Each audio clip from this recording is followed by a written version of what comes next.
నమస్తే. కిందిగేరి నరసమ్మ ఈసారి ఖచ్చితంగా సర్పంచ్కు నిలబడతాదట. లేదు లేదు, నడిమింటి శంకరమ్మ కూడా పోటీలో ఉంటుందంట. ఆమె డబ్బులు కూడా సిద్ధం చేసుకున్నది, వార్డు మెంబర్లను కూడా తయారు చేసుకున్నారు. అధికార పార్టీ నుండి వీళ్ళు నిలబడతారంట, ప్రతిపక్ష పార్టీ నుండి కావలి సత్యమ్మ నిలబడుతుందంట. ఇలా పల్లెల్లో రకరకాల మాటలు, ఎక్కడ చూసినా ఇదే చర్చ.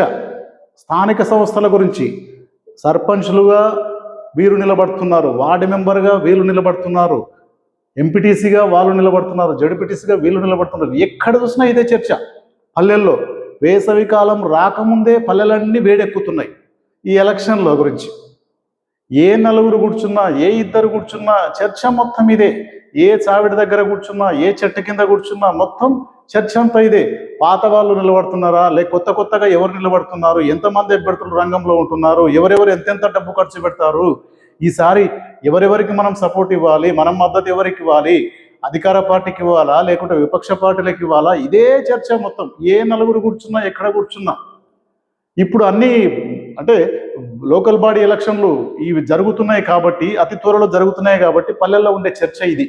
కొత్త వాళ్ళు ఎవరు వస్తున్నారు, పాత ఆయనకే ఓటేద్దామా లేదంటే కొత్తగా ఇద్దామా, పాత ఆయన మంచిగా మనకు మర్యాద ఇస్తలేడు, సక్రమంగా పనిచేస్తలేడు, లేదా మారుద్దామా, లేదు లేదు లేదు లేదు అదే ఆయన మంచిగా ఉన్నాడు అదే అతనికి ఇస్తామా, లేదంటే అధికార పార్టీ వాళ్ళకి ఇస్తామా, వాళ్ళకి ఇస్తే పనులు జరుగుతాయి వాళ్ళకే ఇవ్వాలి, విపక్షాలకు ఇస్తే ఏం జరుగుతుంది, ఏం జరగదు కదా. లేదు లేదు, ఇప్పుడున్న అధికార పార్టీ వాళ్ళు సేమ్ రిజర్వేషన్ కోసం ఎమ్మెల్యే దగ్గరికి పోయి ఒత్తిడి తెస్తున్నారంట. అంటే మళ్ళీ వాళ్ళకి అనుకూలమైన రిజర్వేషన్ తెచ్చుకోవడానికి ఇస్తున్నారంట. ఇలా రకరకాలుగా పల్లెల్లో మొత్తం చర్చ అంతా ఇదే. సర్పంచ్కి ఎవరు నిలబడుతున్నారు, వార్డు మెంబర్కి ఎవరు నిలబడుతున్నారు, ఎంపీటీసీకి ఎవరు నిలబడుతున్నారు, ఇదే చర్చ. రాష్ట్ర ప్రభుత్వం కూడా వేగంగా ఈ ఎలక్షన్లను క్లోజ్ చేయాలనే కృత నిశ్చయంతో ఉన్నట్లు మనకు అర్థమవుతుంది. అంటే మనకున్న సమాచారం ప్రకారంగా 20 తారీఖు అటు ఇటు నోటిఫికేషన్ వచ్చే అవకాశం ఉంది. ఇంటర్మీడియట్ ఎగ్జామ్స్ ఆ పిల్లలకు, ఇంటర్మీడియట్ జరిగే అంటే ఎగ్జామ్స్ జరిగే పిల్లలకు వారికి సరిపోయే సిబ్బందిని, అంటే ఆ ఎగ్జామ్స్ నిర్వహించేటందుకు సరిపోయే సిబ్బందిని మాత్రం వదిలేసి ఇక మిగతా అన్ని డిపార్ట్మెంట్లను ఈసీ హ్యాండ్ ఓవర్ చేసుకునేటట్లు మనకు అర్థమైపోతుంది. అంటే ఎట్టి పరిస్థితుల్లో వేగంగా ఈ ఎలక్షన్లు కంప్లీట్ చేయాలి. ప్రభుత్వం అలాగే ఉంది. దాదాపు అందరూ ఫ్లోర్ లీడర్లు, పల్లెల్లో ఉన్న మొత్తం ఫ్లోర్ లీడర్లు కూడా, అన్ని పార్టీల ఫ్లోర్ లీడర్లు కూడా సిద్ధంగా ఉన్నారు. ముఖ్యంగా కాంగ్రెస్ పార్టీ కానీ, బీఆర్ఎస్ కానీ, బీజేపీ కానీ, ఇక వామపక్షాలు కూడా కొన్ని జిల్లాలో వాళ్ళు కూడా సిద్ధంగానే ఉన్నారు. ఎక్కడికక్కడ పల్లెల్లో ప్రజలు కూడా ఎమ్మెల్యే ఎలక్షన్లు కొంత వేడివేడిగా జరుగుతాయండి. ఎందుకంటే ఏ పార్టీ ఆ పార్టీ వాళ్ళు మొత్తం పల్లెలను డివైడ్ అయిపోతాయి. అంతకు మించిన డివైడేషన్ ఇప్పుడు ఈ సర్పంచ్ ఎలక్షన్లకు, ఎంపీటీసీ ఎలక్షన్లకు జరుగుతుంది. ఒకరి దగ్గర ఒకరు ఎంతో అంతకుముందు ఎంతో క్లోజ్గా ఉన్న, ఆత్మీయంగా ఉన్న వాళ్ళను కూడా పలకరించుకోవడానికి ఇష్టపడరు. మీ పార్టీ మీదే, మా పార్టీ మాదే, పార్టీల వైజ్గా డివైడ్ అయిపోతారు. పల్లెలన్నీ చీలిపోతుంటాయి. అంటే మనుషులు మొత్తం చీలిపోతుంటారు. వీళ్ళతో వాళ్ళు మాట్లాడకూడదు, వాళ్ళతో వీళ్ళు మాట్లాడకూడదు. ఇలా కొంతమంది మెయిన్ వాళ్ళు అయితే మాత్రం అసలు దరిదాపులో కూడా మాట్లాడుకోరు. న్యూట్రల్గా ఉన్న ప్రజలు మాత్రం ఏం చేస్తారంటే వాళ్ళు ఇచ్చినవి తీసుకుంటారు, వీళ్ళు ఇచ్చినవి తీసుకుంటారు, వాళ్ళు ఎవరికి వేయాలో వాళ్ళ పని వాళ్ళు చేసేస్తుంటారు. ఇలా రకరకాలుగా గ్రామాల్లో ఎవరెవరు ఎంత ఖర్చు పెడతారు ఇదొక చర్చ. ఒకవేళ ఏకగ్రీవం చేస్తే ఎంతెంత ఇస్తారు, ఎన్ని లక్షలు అడుగుదాం, అది లేదు ఆఫీస్ కాడికి వెళ్ళి ఏకగ్రీవం ఇద్దాం పదండి, ఫలానా వ్యక్తికి ఇద్దాం, అతని దగ్గర ఎన్ని లక్షలు తీసుకుందాం, గవర్నమెంట్ నుండి కూడా ఇంత వస్తాయి కదా, గ్రామానికి అభివృద్ధి జరుగుతుంది కదా అని ఇట్లా కొన్ని ఊళ్ళో ప్రతిపాదనలు ముఖ్యమంత్రి గారు కూడా స్వయంగా చెప్పడం జరిగింది. దాదాపుగా ఎక్కువ ఏకగ్రీవాలు అయ్యేటట్టు చూడండి అని ఎమ్మెల్యేలకు సూచించడం జరిగింది కదా. ఒకవేళ అవకాశం ఉన్న దగ్గర ఇలాంటివి కూడా జరుగుతుంటాయి. డబ్బు గ్రామానికి ఇచ్చేసి ఏకగ్రీవంగా ఇచ్చేస్తుంటారు. కానీ ఇక్కడ బీదవాళ్ళు కొంత గ్రామానికి సేవ చేయాలి, ప్రజల్లో ఉండాలని చురుగ్గా పాల్గొనే యువత కొంత డబ్బు లేని వాళ్ళు ఇబ్బంది పడుతుంటారు. వాళ్ళకేమో మనసులో సేవ చేయాలి, అందరికి అందుబాటులో ఉండాలని సంవత్సరం నుండి వర్క్ చేసుకుంటూ వచ్చింటారు. కానీ ఈ ఏకగ్రీవాలు అయ్యేటప్పుడు ఎవరినో అంటే వాళ్ళు పెద్దగా యాక్టివ్గా ఉండరు, కానీ డబ్బు ఉంటుంది వాళ్ళ దగ్గర. వాళ్ళకి ఏకగ్రీవాలు అవుతుంటే కొంతమంది యువకులు, ప్రజల్లో ఉండే యువకులు మాత్రం చాలా నిరుత్సాహానికి గురవుతుంటారు. మేము పోటీకి ఎలాగైనా సిద్ధమవుతాం అనేటట్లు కూడా మాట్లాడుతుంటారు. కానీ అక్కడ పెద్దవాళ్ళు నయానో భయానో చెప్పేసి దాన్ని ఏకగ్రీవాలు చేస్తుంటారు. ఇలాంటివి కూడా పల్లెల్లో చాలా చూస్తుంటాం. కానీ ఇప్పుడు జరిగే ఎలక్షన్లు దాదాపు ఏకగ్రీవాలు అనేటివి చాలా మటుకు కావు. ఇప్పుడు అందరూ పోటీకే సిద్ధమవుతారు. ఏ పార్టీ అంత ఈజీగా ఏం ఒప్పుకోదు, ఎక్కువ శాతం పోటీకే వస్తుంటాయి.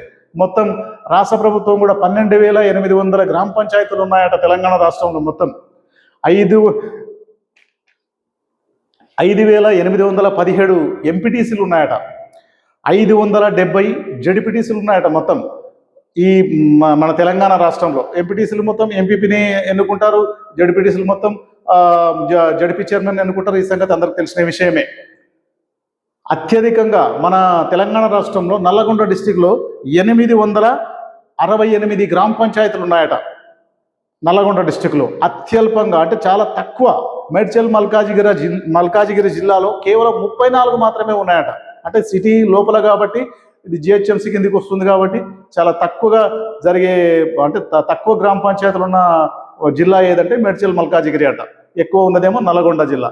ఇలా అన్ని అంటే సర్పంచ్లకు 30 గుర్తులు కేటాయించారు. ఈ గుర్తులు కూడా మనకు కత్తెరనంట, ఉంగరం అంట, చెట్టు అంట, ఇంకా స్పూను, ఇలాంటి రకరకాల గుర్తులు మనకు గతంలో తెలిసినవే. 30 గుర్తులు సర్పంచ్లకు కేటాయించారు, ఒక 20 గుర్తులు వార్డు మెంబర్కు కేటాయించారు. ఈ గుర్తులే పదే పదే వస్తుంటాయి ప్రతి ఊర్లో కూడా. ఇలా కేటాయించి ఈసీ కూడా సన్నద్ధంగా అయినట్లు తెలిసింది. అట్లే కులగణన డెడికేషన్ కమిటీ నివేదిక కూడా అతి త్వరలో రేపు లేదా ఎల్లుండి ప్రభుత్వానికి సమర్పించి దీన్ని మరి ఇప్పటికిప్పుడు ప్రభుత్వ పరంగా రిజర్వేషన్లు సాధ్యం కాదు కాబట్టి పార్టీ పరంగా రిజర్వేషన్లు ఇచ్చే అవకాశం కనపడుతుంది. కాంగ్రెస్ పార్టీ నుండి బీసీలకు 42% రిజర్వేషన్లు ఇచ్చే అవకాశం కనపడుతుంది. ఎక్కువగా మనకు అందుతున్న సమాచారం ప్రకారంగా రాష్ట్రంలో ఇప్పుడున్న 12,800 గ్రామ పంచాయతీలలో సగానికి సగం ఆడవాళ్ళకు రిజర్వేషన్ అయిన ఉంటాయి, లేడీస్కి రిజర్వేషన్ అయి ఉంటాయి.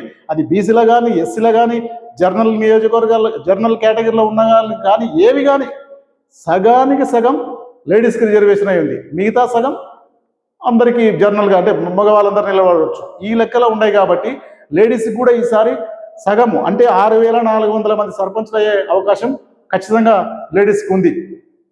చూడాలి మరి. ఇప్పుడు ప్రభుత్వం కూడా దాదాపు మనకు అందుతున్న సమాచారం ప్రకారంగా 20 తారీఖు అటు ఇటు నోటిఫికేషన్లు వేసేసి ఈ ఎలక్షన్లను అతి వేగంగా జరపాలనే కృతనిశ్చయంతో ఉన్నట్లు ప్రభుత్వం నుండి కూడా మనకు అందుతున్న సమాచారం.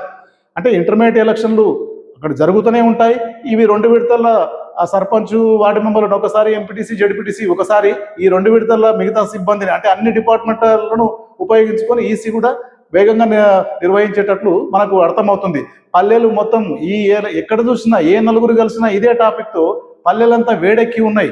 వేసవికాలం రాకముందే ఈ పంచాయతీ ఎన్నికల వేడి మాత్రం పల్లెల్లో రగులుతుంది అనేది ఈ విషయం ద్వారా మనకు పూర్తిగా అర్థమవుతుంది.